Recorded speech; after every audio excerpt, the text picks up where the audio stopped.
In the past, I've talked about how incantation bowls were used by the Babylonians to ward off demons and evil spirits such as the Lilitu, and later that practice was adapted by the Jews to ward off Lilith and other demons. The incantation bowls had a series of writings and prayers, both casting a spell of protection by naming the members of the house and cursing the names of the demons. It usually features a picture in the center of a demon. Demons were believed to have come from underground, but flew through the air at night in the form of some bird zoomorphism and entered the home, causing infants to be sick, infertility, infidelity, problems in the household and reproduction, as well as being a succubi which feeds off male dreams. These were some of the most serious sins of the Abrahamic religions and their fertility cult origins, in which the concept of sin finds its root. The wasteful spilling of seed, which was thought to be a divine gift. Today we see those ideas alive in Christianity. Any premarital acts to be sinful. It is still a significant dogma of the Abrahamic religions. The incantation bowls were placed under the house on each corner to ward off black mold.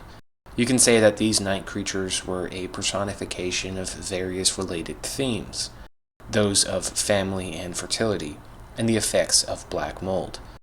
Infant mortality, problems of relationships and health, and nocturnal emissions are all symptoms of black mold, though there are many more, but the idea of this ancient practice was to stop these invisible demons from entering the house. Coming from underground and flying at night are good descriptions of black mold, which human houses have created the perfect ecosystem for. Shielded from sunlight, cellulose-rich material, prone to water damage, and the black mold can colonize any and everything in the house. To stop this invisible enemy, they employed the incantation bowls. It's not that these were superstitious fools. They were fighting a force hidden from the eye, and despite this, correctly measured various attributes of black mold. That was just a recap, though we are going to explore more Babylonian magic beliefs for more microbial themes. In contrast to Egyptian magical practices, we have hundreds of details, scrolls of magical incantations, omens, and the rituals of wizards and witches. So our understanding is much more thorough, and this will provide us with interesting first-hand sources on ancient Babylon magic, fungal and microbial practices. These magic practitioners were divided into Baru and Asipu, seers and wizards. A wizard was called a Kasapu, and a witch a Kasaptu. Sorcery was extremely serious, and the Code of Hammurabi outlines severe punishment to an Asipu if it was proven they were using sorcery. However, if it was found there was no proof, the accuser would be executed instead. Whoever wins the case gets the house of the loser. As a defense against witches, sesame was a popular tool to be sent against a witch. Sesame has been found to have antifungal effects against mycelium and yeast. To better understand some of the concepts of magic and sorcerers, these individuals would have had some connections to fungus that set them apart, but it also gave them connections to other fungal entities through the mycelial consciousness. This is called magic. In European witchcraft, warts and skin marks as well as deformities were seen as indications of being a witch. An unconscious recognition of some fungal inoculation likely occurring during fetal development or before. People who are sickly their whole lives will naturally be inclined towards the spiritual, occult, or magical practices. There are many cuneiform tablets and scrolls outlining spells to keep off disease, exorcise and banish demons, cleanse the spirits of the wind, or spores, and even transferring illnesses to animal carcasses. Babylonians believed worms consumed teeth. Most teeth issues, like cavities, are caused by fungus. The interesting thing about fungus, especially Candida, is its ability to change its form to best suit its environment, between yeast and mycelium. While parasitic worms can infect the mouth and teeth, worms also represent one of the closest visible forms to microscopic mycelium. It's also conceivable that tooth pain, which travels through roots and nerves may feel like a line of pain traveling up the head, making the shape of the pain inherently worm-like. They used figs and scented wood to remedy the fungal teeth worms, both of which can contain antifungal and antimicrobial properties. Integral to any magical practice from around the world are words of power. To use the true name of an object or entity gave one power over that force. Understanding the attributes will give the power of intention and cymatic vibrations more influence, as it is directed toward the specific demon or god or plant medicine in question. So incantations included a long list of names and titles associated with the demon or god. Even the dead had their names recited in order to make sure their spirits, decomposition, didn't come back to haunt them. Vampires have been a theme found by anthropologists in every human culture on Earth. To the Assyrians, there were 7 evil vampires. This is an ancient poem often chanted. Some lines include destructive storms and evil winds, heralds of pestilence, ghosts that break through all houses, devouring their flesh and sucking their veins. In the temple of Nabu, who fertilizes the shoots of wheat, they are demons full of violence, ceaselessly devouring blood. Nabu is a god of vegetation, and even Nabu suffers from the 7 vampires. What we can suppose is a personified overlord of fungal infestation on a large scale. You can say a personification of the concept of pathogenic fungus itself, devouring flesh, crops, and houses alike.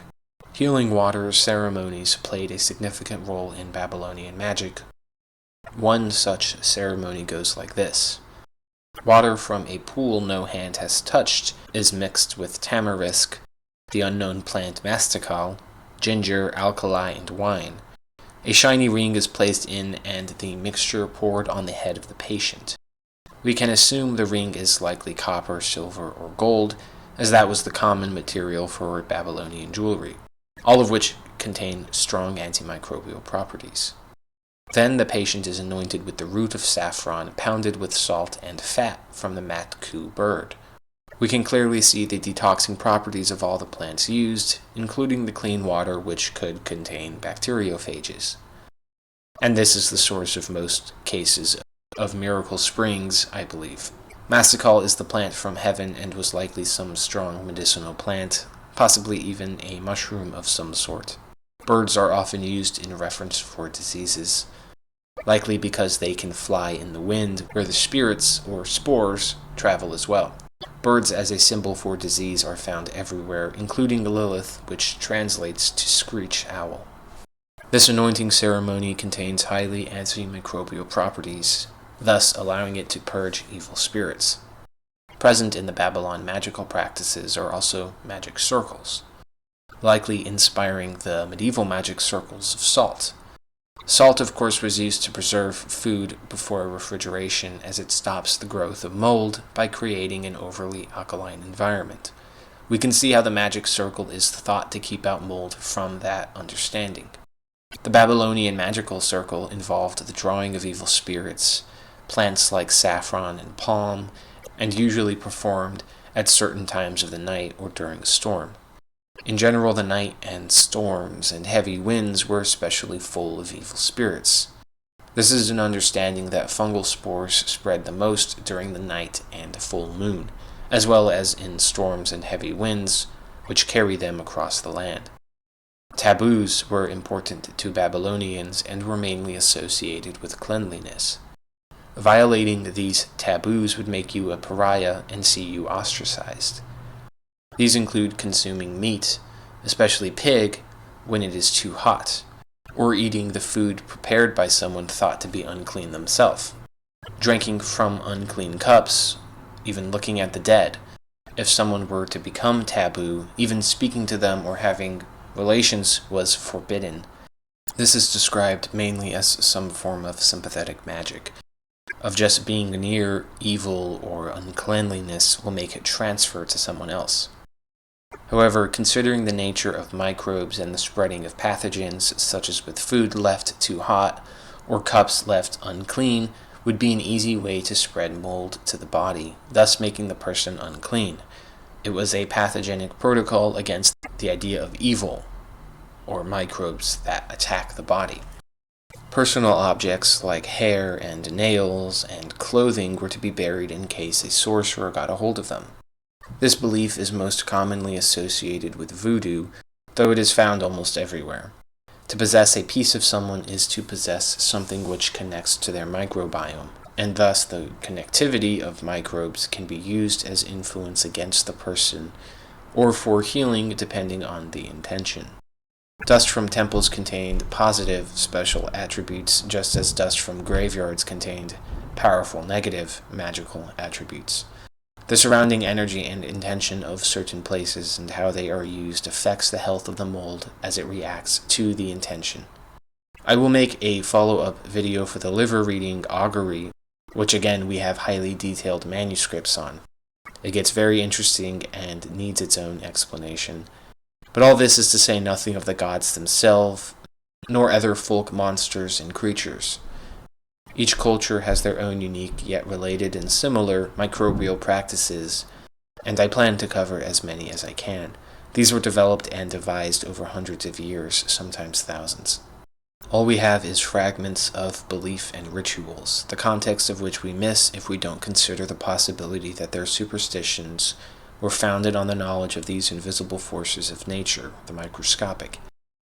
And in acknowledging the intelligence and behavior of the microbes are not mechanical, but correctly animistic and full of personality, typified by the gods and their stories, the demons and their attributes, and how to ward or utilize them. Within mythology and gods are recipes for interacting with the microbial. This is the source of divine spirituality, magic, and mystery. Thanks for watching.